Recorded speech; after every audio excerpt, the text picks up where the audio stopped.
Numa sexta-feira à tarde, meu marido chegou em casa com um buquê de flores. Rosas, vermelhas, embrulhadas com fita branca.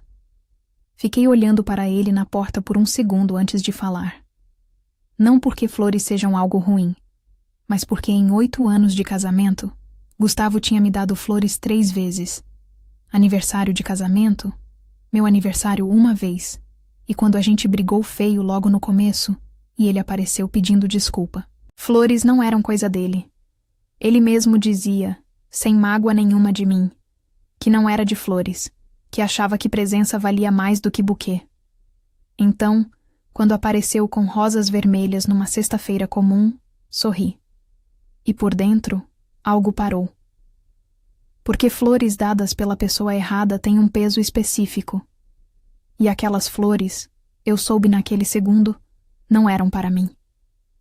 Meu nome é Rebeca. Tenho 38 anos. Sou enfermeira e era casada com Gustavo há 8 anos.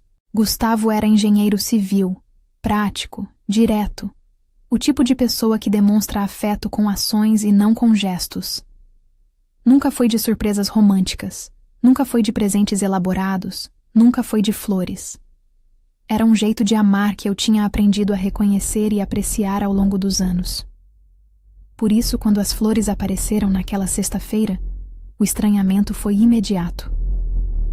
Não era o presente em si, era o que o presente revelava.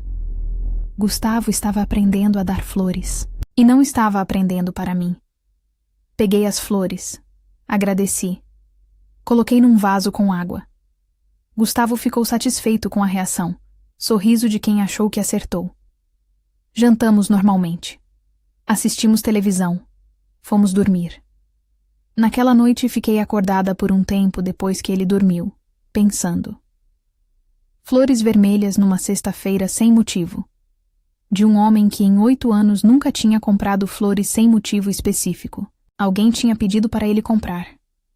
Ou alguém tinha recebido flores dele antes, e ele estava testando o gesto, vendo como funcionava, como a pessoa reagia, antes de repetir. Na manhã seguinte, enquanto Gustavo estava no mercado, fui até o carro na garagem. Procurei pelo recibo. Ele tinha o hábito de jogar recibos no porta-luvas. Encontrei 3 recibos da última semana. Um de posto de gasolina, um de supermercado, um de floricultura. A floricultura era de uma quinta-feira, um dia antes de ele ter chegado com as flores em casa. Mas havia algo no recibo que eu não esperava. O valor era mais alto do que o buquê que ele tinha me dado. Fiquei olhando para o recibo por um tempo. Um valor maior. Uma quinta-feira. E na sexta, um buquê menor chegou para mim. Coloquei o recibo de volta. Fechei o porta-luvas. Voltei para dentro. Quando Gustavo chegou do mercado, eu estava fazendo café. Perguntei como tinha sido. Ele contou sobre o trânsito, sobre o que tinha comprado. Normal. Nos dias seguintes, prestei atenção no celular, que agora ficava sempre no bolso, nunca em cima de superfície nenhuma. Nas ligações que ele atendia saindo da sala. Nas mensagens que respondia virando o celular para baixo antes de digitar. Na quinta-feira da semana seguinte, enquanto Gustavo estava no banho, peguei o celular da mesinha. Havia uma nova senha. Tentei 3 combinações. Na terceira, abriu. Fui direto para as conversas. O nome que aparecia no topo era de uma colega de trabalho.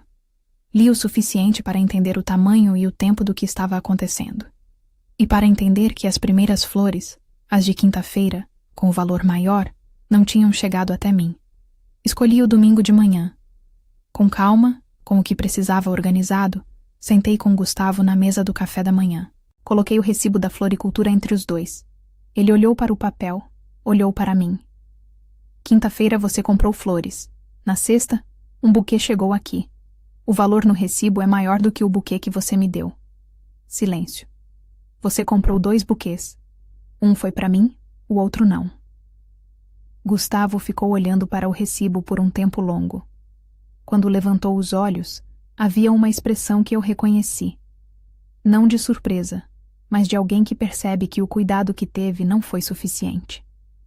Tentou começar 2 vezes, parou as 2. Na terceira, Disse que ia me explicar tudo. Deixei ele falar. Quando terminou, fiz uma única pergunta. Em 8 anos você nunca me comprou flores sem motivo. Aprendeu a comprar para outra pessoa e trouxe um buquê menor para mim no dia seguinte. O que você acha que esse detalhe me diz sobre onde sua cabeça estava? Gustavo não respondeu. Não havia resposta. Me levantei. Peguei meu café. Fui para o quarto. Gustavo foi embora naquela semana. A separação foi organizada com advogados, sem exposição, com a frieza necessária para encerrar algo grande sem tornar tudo ainda mais doloroso. O vaso com as flores ficou na sala por mais uma semana. Não por sentimentalismo, mas porque eu esquecia de jogar fora. Quando joguei, foi sem cerimônia. O que fica dessa história é aquele segundo na porta. Gustavo com as rosas vermelhas, satisfeito com a surpresa. Eu sorrindo e por dentro sabendo, sem saber ainda como sabia, que aquelas flores não eram para mim. Às vezes o corpo entende antes da mente. Às vezes uma vida inteira com uma pessoa te dá um vocabulário que vai além das palavras. Você aprende os gestos, os padrões, o que é autêntico e o que está sendo testado. Em 8 anos, eu tinha aprendido que Gustavo não era de flores. Quando as flores apareceram, aprendi o porquê. Ele estava aprendendo a dar flores. Só não estava aprendendo para mim. Obrigada por ter ficado até aqui.